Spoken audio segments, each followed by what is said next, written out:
সবার উদ্দেশ্যে একটাই কথা বলবো, প্রিয় ভাই বোনেরা, মানে আমরা আর কখনোই এইরকম একটা জায়গায় আসতে পারবো না। কত স্বপ্ন, কত আশা, কত ভরসা নিয়ে আমরা এখানে এসেছি, তাই না? তো সবার উদ্দেশ্যে বলবো, তোমরা তো মাত্র একটু পরিশ্রম করে হাল ছেড়ে দাও। ভাইয়ারা অনেক বেশি পরিশ্রম করি, আরো অনেক বেশি পরিশ্রম করি। নিজের দায়িত্ব, ফ্যামিলির দায়িত্ব, বিজনেসের দায়িত্ব, ক্লাস, কোনো কিছু কিন্তু বাদ দেই না। দূর থেকে মানুষ ভাবে অনেক ভালো আছে, আসলে নিজে কখনো কাউকে বুঝতে দেই না যে আমি কত টেনশনে আছি, আমার রাত 2টার সময় ঘুম হয় না। তো জাস্ট এটা তোমাকে শেয়ার করার মূল কারণ হলো যে মানুষ, তুমি তো মানুষ হয়ে জন্মেছো, তো আশেপাশের মানুষকেও খুশি রাখতে হবে, ভালো রাখতে হবে, নিজে ভালো থাকতে হবে। ওকে, নিজের চাওয়া পাওয়া গুলো পূরণ যেন হয় সেভাবে চলতে হবে। তুমি আগামী 2 মাস, অনেক দিন তো চলে গেছে, অনেক দিন তো চলে গেছে, আগামী 2 মাসও তো নেই, তাই না?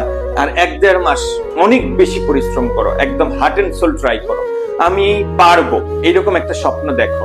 মনে রাখবা, তুমি যত অল্প মেধাবী হও না কেন, তোমার মেধা যত কমই থাকুক না কেন, তুমি যদি কোনো একটা বিশ্ববিদ্যালয় মানে একটু মনোযোগ দিয়ে পড়ো, তুমি একটা ভালো বিশ্ববিদ্যালয় যেটা তুমি চাচ্ছ সেই বিশ্ববিদ্যালয়টাতে চান্স পেয়ে যাবে।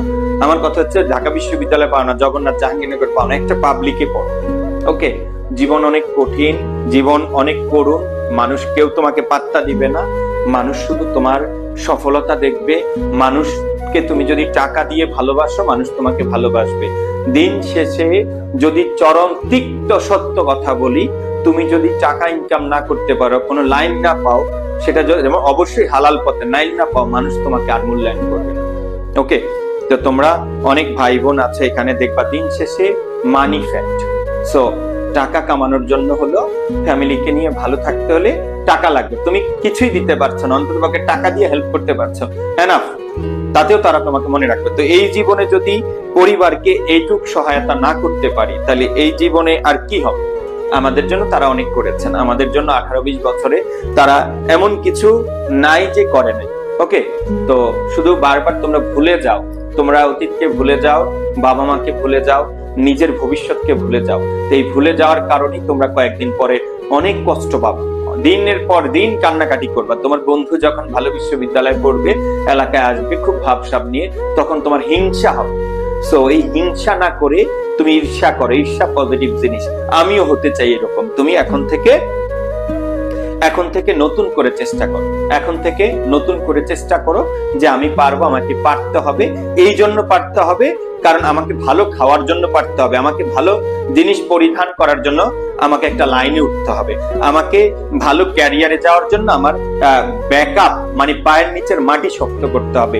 আর পায়ের নিচে ভালো ক্যারিয়ার, ভালো জায়গায় যাওয়ার জন্য পায়ের নিচে মাটি মানে একটা ভালো পাবলিক ইউনিভার্সিটি, এই আইডেন্টিটি তোমাকে ভালো জায়গায় নিয়ে যাবে। তোমরা যারা আমাকে পছন্দ করো, শুধু একটাই বলবো, আমাকে এভাবে কেউ বলে নাই। আমি যখন ঢাকা বিশ্ববিদ্যালয়ের জন্য আসছি, ট্রাস্ট মি, আমাকে কেউ এভাবে বলে নাই। আমি উইলিংলি বিভিন্ন মানুষের কাছে, টিচার ভালো, কে পড়ায় ভালো, আমাকে চান্স পাইতে হবে, সুতরাং আমাকে একজন ভালো টিচারের কাছে যাইতে হবে। কসম করে বললাম, এই শুক্রবার আমি যা তোমাকে বাংলা পড়াইছি না, এর 20 ভাগের 1 ভাগ পড়ায় না আমার টিচার, ঠিক আছে? তো আমি এই জন্য, আমি যেই প্রবলেম গুলো ফেস করেছি, কেউ ভালো বলুক আর খারাপ বলুক, আমি ওই প্রবলেম গুলো আমার স্টুডেন্টদের কাছে, আমার ছোট ভাই বোনদের কাছে পাবলিশ করি, বলার, প্রেজেন্ট করার ট্রাই করি। আমি ওই প্রবলেম গুলো যেন তারা ফিউচারে না ফেস করে। মনে রাখবা, তোমাকে ভালো কিছু হইতে হলে, টাকা কামাইতে হলে, তোমাকে শিক্ষা যদি থাকে তাহলে টাকা আসবেই একদিন, পরিশ্রম করলে। ওকে, আর যদি শিক্ষা না থাকে, এখন বলবো ভাই অনেকেই তো শিক্ষা না হয়ে টাকা কামাইতেছে। হ্যাঁ, তুমি যাও না ভাই, ওই যে দেখো, তুমি নিউ মার্কেট যাও, দেখো অনেক অশিক্ষিত মানুষ অনেক কোটি কোটি টাকা কামাই ফেলছে। এখন তুমি আজকে যায় নিউ মার্কেট একটা দোকান নিতে যাও না, জীবনও পারবে না, সুযোগ নাই। যারা কামাইছে তারা ওই জায়গাগুলো ধরে রেখেছে। এখন তোমাকে যদি খেলতে হয়, ব্রেন দিয়ে খেলতে হবে, মেধা দিয়ে খেলতে হবে, আদারওয়াইজ এই দেশে টিকা তোমার দ্বারা পসিবল না।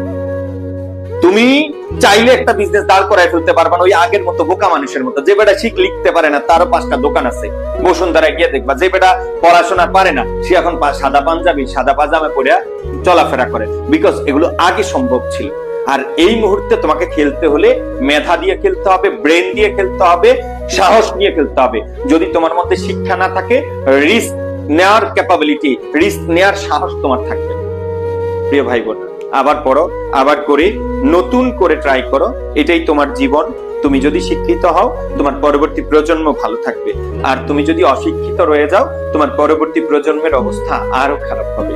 তো শুধু শিক্ষাটা তোমার একার জন্য না, এই শিক্ষা আমার নিজের জন্য, আমার বাবা মার জন্য, আমার যারা অনাগত সন্তান আসবে, ভবিষ্যতে আসবে, তাদের জন্য। জাস্ট এটুকুই বলি, আমি যে এই ধরনের প্রবলেম গুলো ফেস করেছি, আমি আমার সন্তানদেরকে এই ধরনের প্রবলেম যেন ফেস না হয় তার জন্য অনেক আগ থেকে সচেতন।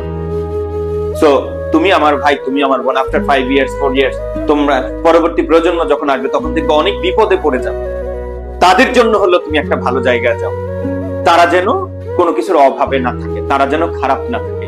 হয়তো ভাইয়ার মুখ থেকে এই কথাগুলো শুনছো, খারাপ লাগে, বাট এটাই বাস্তবতা। আমার চেয়ে কেউ যদি সিনিয়র কেউ এসে বলতো তাহলে তোমার আরো ভালো লাগতো।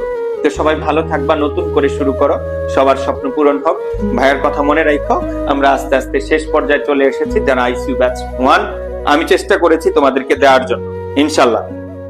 সবাই ভালো থাকবা, আল্লাহ হাফেজ, আসসালামু আলাইকুম।